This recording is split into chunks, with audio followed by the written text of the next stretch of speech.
মোমোর স্টাফিং এর জন্য এখানে বরবটি, গাজর, আদা, রসুন, কাঁচামরিচ নিয়েছি। এগুলোকে মিহি চপ করে নিব এই চপারের সাহায্যে। আর কিছুটা পেঁয়াজ কুচিও দিব এখানে। হ্যালো এভরিওয়ান, আসসালামু আলাইকুম। সবাই কেমন আছেন? আশা করছি সবাই খুব ভালো আছেন। আমি আলহামদুলিল্লাহ ভালো আছি। চলে আসলাম আরেকটি নতুন ব্লগ নিয়ে। আশা করছি সবাই একটা লাইক দিয়ে শুরু থেকে শেষ পর্যন্ত দেখবেন।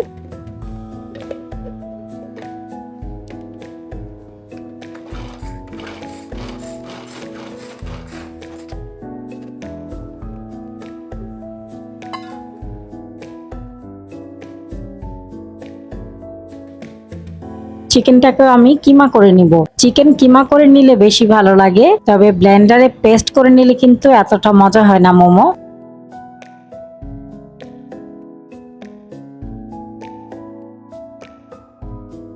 এখন আমি এখানে পরিমাণ মতো লবণ দিয়ে দিলাম, সয়া সস দিয়ে দিচ্ছি, তারপরে ভালো মতো মিক্সড করে নেব।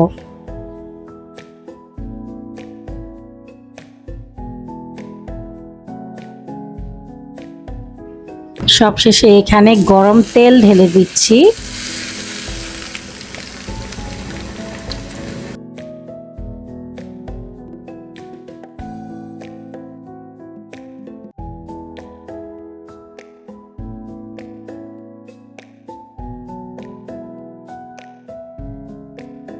এই তো আমার মোমোর স্টাফিং রেডি। এটা একটা সাইডে রেখে দিব।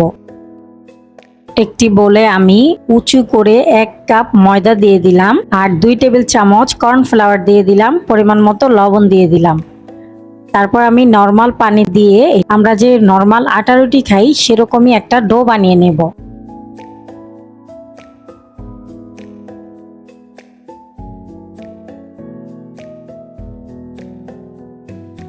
এই ডোটাকেও এখন আমি একটা সাইডে রেখে দিব। স্যুপ বানানোর জন্য আমি ম্যাগির এরকম 2 প্যাকেট স্যুপ নিয়েছি। একটা বলে আমি স্যুপের মিশ্রণটা ঢেলে নিচ্ছি। 2 প্যাকেট স্যুপের মিশ্রণে আমি 4 কাপ পানি দিব। তারপর খুব ভালোভাবে মিক্সড করতে হবে। একটা প্যান বসিয়ে 1 টেবিল চামচ সাদা তেল দিয়েছি। তারপর এখানে আমি আদা আর রসুন গ্রেট করে দিয়েছি। হালকা ভাজার পর এখানে গ্রেট করা গাজর দিয়ে দিলাম। মুরগির বুকের মাংস ছোট ছোট টুকরো করে নিয়েছি, সেটা এখানে দিয়ে দিলাম। পরিমাণ মতো লবণ দিয়ে দিলাম। চিকেনটা হালকা ভাজার পর এখানে স্যুপের মিশ্রণটা দিয়ে দিচ্ছি। স্যুপ আর মোমো বানাতে আমি যেই মুরগির বুকের মাংসটা নিয়েছিলাম সেই হাড়টা আমি কিছুক্ষণ জাল দিয়ে চিকেন স্টক করে নিয়েছি, সেই স্টকটা এখানে দিয়ে দিলাম। 2টা কাঁচামরিচ আমি মাঝখান থেকে একটু চিড়ে এখানে দিয়ে দিলাম আর একটুখানি লবণ দিয়ে দিলাম। লবণটা একটু কম মনে হচ্ছিল। তারপর আমি এখানে 3 টেবিল চামচ টমেটো সস দিয়ে দিলাম। স্যুপটা বেশি পাতলাও থাকবে না আবার বেশি ঘনও থাকবে না, সেই অবস্থায় আমি চুলাটা অফ করে দিব। স্যুপটা হয়ে গেছে। এই তো আমার স্যুপের ফাইনাল লুক। এখন আমি মোমো বানাবো। প্রথমে ডোটাকে আমি 3টা ভাগে ভাগ করে নিয়েছি। তারপর একটা ভাগ দিয়ে আমি বড় করে রুটি বানিয়ে নিব, পাতলা করে।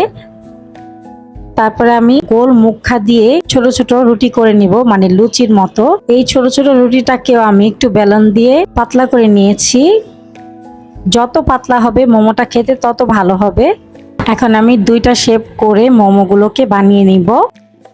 আমি মোমোগুলো বানাতে থাকি ততক্ষণে আপনারা আমার ইউটিউব চ্যানেলটাকে সাবস্ক্রাইব করে দেন আর ফেসবুক থেকে দেখলে আমার ফেসবুক পেজটাও ফলো করেন। আর যারা অলরেডি করেছেন তাদের সবাইকে অসংখ্য ধন্যবাদ।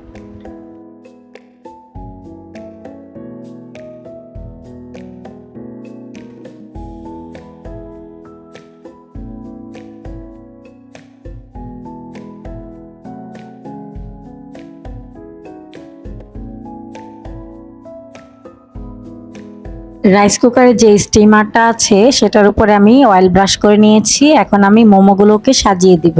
একটু ফাঁকা ফাঁকা করে রাখতে হবে মোমোগুলোকে, এতে করে স্টিম হতে পারবে ভালো মতো।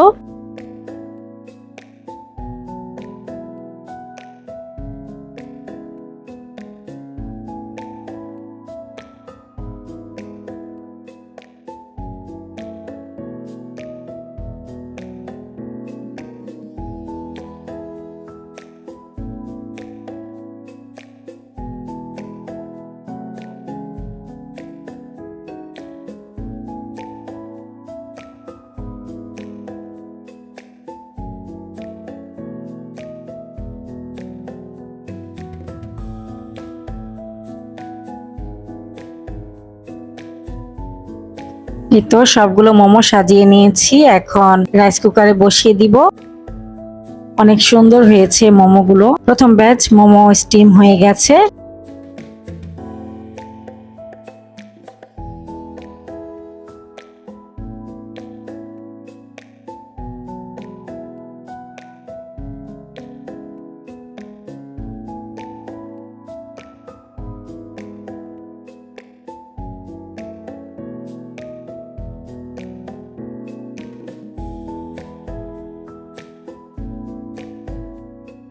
আমাদের খাবার টেবিল রেডি। এখন আমরা সবাই মিলে ডিনারটা করে নিব।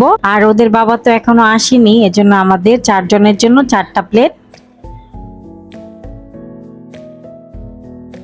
মোমোগুলো যে কি মজা হয়েছে বলার আর অপেক্ষা রাখে না, এত মজা হয়েছে। আর স্যুপটাও আলহামদুলিল্লাহ অনেক মজা হয়েছে। এরকম সহজভাবে আপনারাও ঘরে তৈরি করতে পারবেন এই স্যুপ আর এই মোমোগুলোকে। ভিডিওটি ভালো লাগলে প্লিজ একটি লাইক দিবেন। ভিডিও সংক্রান্ত কোনো মতামত থাকলে কমেন্টের মাধ্যমে জানাবেন। আজকের মতো ভিডিওটি এ পর্যন্তই। আবার চলে আসব নতুন একটি ব্লগ নিয়ে। সে পর্যন্ত সবাই ভালো থাকবেন, সুস্থ থাকবেন। আল্লাহ হাফেজ।